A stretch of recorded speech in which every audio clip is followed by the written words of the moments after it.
This week's McLaren Bay Region, Michigan Sugar KCQ breast cancer survivor is Catherine Cooper, Bay City. Good morning, Catherine. How are you?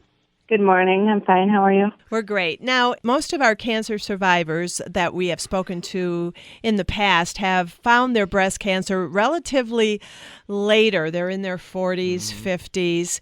You, however, have a unique story because you were in your 30s. Mm-hmm.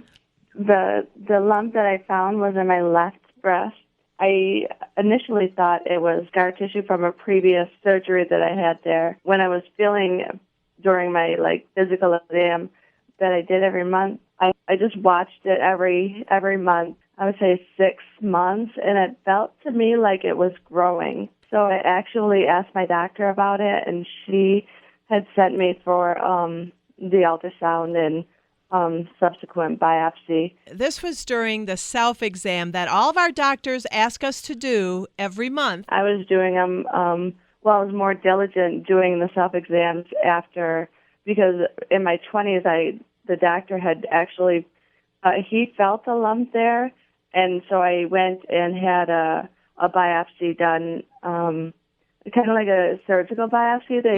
They took the actual tissue out, and it came back, everything was negative in my 20s. And then actually in the same exact spot in my 30s, it turned out it was positive. We're going to take a quick break. When we come back, we'll have more with our breast cancer survivor, Catherine Cooper from Bay City, right after this. Jim Kramer and the Q Morning Crew, 98 KCQ. Back on the Q lines with our Q Morning Crew, McLaren Bay Region, Michigan Sugar breast cancer survivor of the week, Catherine Cooper. You shared your story up front with us. Now, your message to the women and men of mid-Michigan when it comes to discovering and going through what you've gone through. Listen to your doctor. Be patient.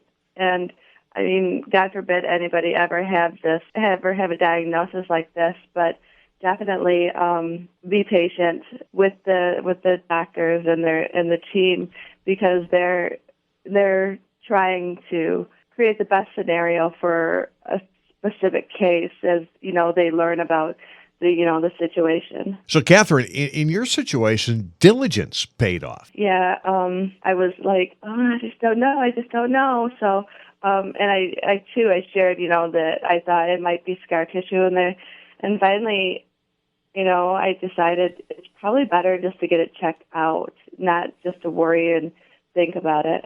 Very true words. We thank you so much for spending time with us this morning and sharing your story with everyone in mid-Michigan. Oh, you're welcome.